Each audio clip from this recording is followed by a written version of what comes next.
السلام عليكم البنات، كي دايرين؟ لاباس عليكم؟ نتمنى ان شاء الله تكونوا كلكم بخير وعلى خير بصحه جيده. كما العاده تكونوا فرحانين وسعداء وناشطين ان شاء الله يا ربي في حياتكم، واللي كتمنى شي حاجه الله يوفقها للخير ان شاء الله يا ربي. البنات مع فيديو جديد ومع وصفه جديده، اللي هاد الوصفه كل شي محتاجها في هاد وقت البرد، لان الصراحه هاد الجو هذا كل شي مريض بالترويحه، كل شي مريض بالكحه، بجفاف الحلق. يعني الحلق نتاعنا مبحبح واحد الدرجه ما تصوروش. والحمد لله والشكر لله مي جربت هذه الوصفه، يعني الحمد لله ربي شافاني، حيد لي ديك التبحبيحه، حيد لي ديك الكحه. لان ما نقول لكمش 10 ايام وانا ما شكيت عليكم، وانا ترويحه مشيت للطبيب تريتمون تاع الدواء ما درت لي والو، يعني سيروا الكحه تسالى كلشي تسالى. المهم الحمد لله والشكر لله، حتى تبعت واحد الوصفه اللي زوينه وسهله سهله البنات بزاف بزاف. والحمد لله يعني ديك التبحبيحه واخا مازال شي شويه الصوت نتاعي، ولكن الحمد لله الواحد غير واحد اليومين 3 ايام غادي ان شاء الله يتحيد كل شيء. وبغيت نجربها معكم باش كل شيء يستافد. وهاد الوصفه كما قلت لكم ساهله بزاف بزاف، غير دريهما البنات، دريهما غادي تشافيكم.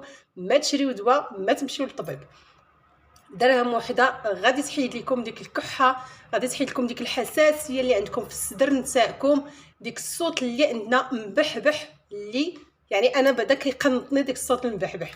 المهم هاد الوصفه كتليق حتى للوليدات الصغار ابتداء من 8 شهور، عطيوها لهم لان مفيده بزاف بزاف.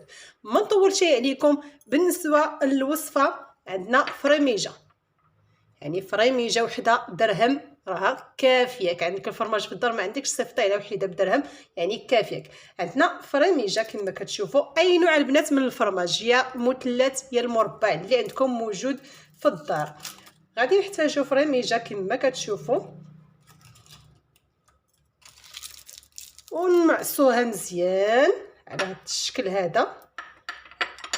اسمحوا لي باش ما نقرقبش عليكم. غادي نمعسوها مزيان. تيقوا لي البنات هاد الوصفه زوينه بزاف بزاف، ان شاء الله غادي تجربوها وغادي تدعيو معايا، لانها مهمه لهاد الحساسيه، لهاد الكحه، الترويحه، مهمه بزاف بزاف. عندنا كما قلت لكم فريميجه وحده. عندنا المكون الثاني الكمون. كمون البنات اللي غزال، اللي مهم في هذا الوقت نتاع البرد. الكمون سخون، كيسرح لينا ديك العروق نتاع الصدر نتاعنا، كيحيد لينا ديك الحساسيه الكحه. يعني مهم الكمون في وقت البرد. حتى اللي فيها الوجع تصاوب واحد معلقه نتاع الكمون مع حليبه دافيه اولا الماء دافي وتهبط عليه كيحيد ديك الوجع. بالنسبه للكمون من الاحسن البنات طحنوه على يديكم، يعني تشريه وتنقيه في دارك وتطحنيه، تكون ديك الريحه عاطيه غزاله، حسن ما تشريه انه مطحون. غادي نحتاجو واحد المعلقه صغيره تاع الكمون، ونمعسوه مزيان. يا لاله هكا خلطي لي هاد الفرماجه مع الكمون مزيان. هانتيا على هاد الطريقه ريحته غزاله حيت مطحون على اليد. معصيها مزيان، رونيها هكا على هاد الطريقه هادي. غزال البنات الكمون، غير جربوه، مهم للصحه، فيه فوائد كثيره لانه سخون، هو كيحارب لينا ديك الميكروبات. صافي على هاد الطريقه نجمعوا هاد الجوانب هادو باش ما يضيع ليناش ديك الكمون كما كتشوفوا.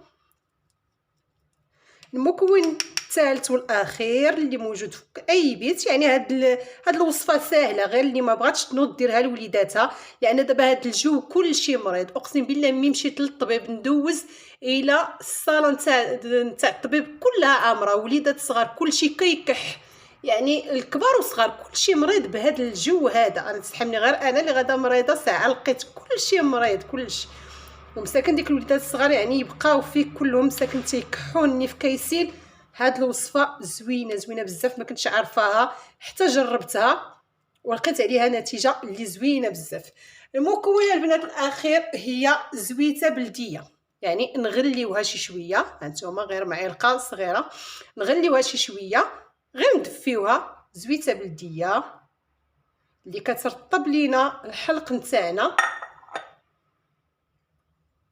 وكتعاون على ديك التبحبيحه تمشي لينا من الحلق نتاعنا. نتوما كما كتشوفوا الزيت البلديه بالنسبه اللي كتقد تشرب الزيت البلديه تشرب معلقه بالليل ومعلقه في الصباح، كترطب لينا الحلق نتاعنا وكتحيد لينا ديك الجروحيه مع الكحه، يعني كنبقاو نكحوا الحلق نتاعنا كيتجرح لينا تيرجع حمر من الداخل، تما فين الصوت نتاعنا كيتبحبح. اللي قدات على زويته بلديه ما تكون شي بحالي، يعني معكازه على ديك الشيء، ما كنقدش على الزيت البلديه انني نشربها. اللي قدات تشرب معلقه بالليل تدفيها وتشربها، وتشرب معلقه في الصباح، يعني الصوت كيرطاب وكتحيد ديك العرق كيتسرحوا مزيان مزيان. هانتوما هذه هي البنات الوصفه، غادي نقول لكم على الطريقه، نتمنوا انكم تبعوا الفيديو من الاول حتى الاخر، غير معصوها مزيان باش حتى ديك الزيت تدخل لينا مع هاد الكمون والفرماج.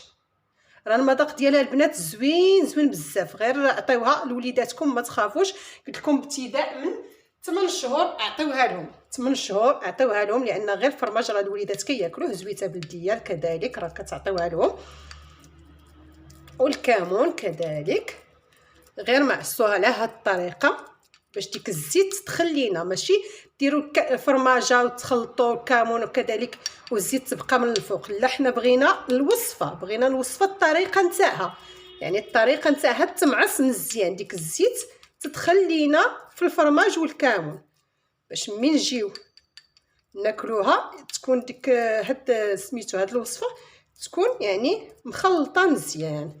صافي هذه هي الوصفه البنات. هانتوما الطريقه البنات بالنسبه لهاد الوصفه فوقاش يمكن لها تنكل من الليل البنات، ملي تجيو تنعسوا يعني تعشيتي وشربتيو الماء صافي غادي تخشاو في الفراش نتاعكم، ما تعاودوش تشربوا الماء، ما تعاودوش تنوضوا من الفراش نتاعكم، شدوا معلقه هكذا، معلقه صغيره عطيوها حتى لوليداتكم بالنسبه لي فيه الكحه، شدوا معلقه هكذا صغيره كلوها هكذا مضغوها، ما تشربوش عليها الماء نهائيا لان الكمون سخون. انا تنقول لكم بالنسبه للكمون سخون ما خصكوش تشربوا عليه الماء هكذا بارد، خصوصا بالليل غادي تنعسوا ان شاء الله. مي غادي تنوضوا في الصباح غادي تلقاو الحلق ديالكم مسرح، يعني رطيطه بديك الكحه نقصات، غير داوموا عليها قلت لكم يومين 3 ايام، راه انا جربتها واعوذ بالله من قولت انا جربتها يومين، الحلق ديالي ما بقاش مبحبح، ما بقاش مبحبح، راه مازال شي شويه ولكن الحمد لله يعني فضل الله اكثر من اللي كنت،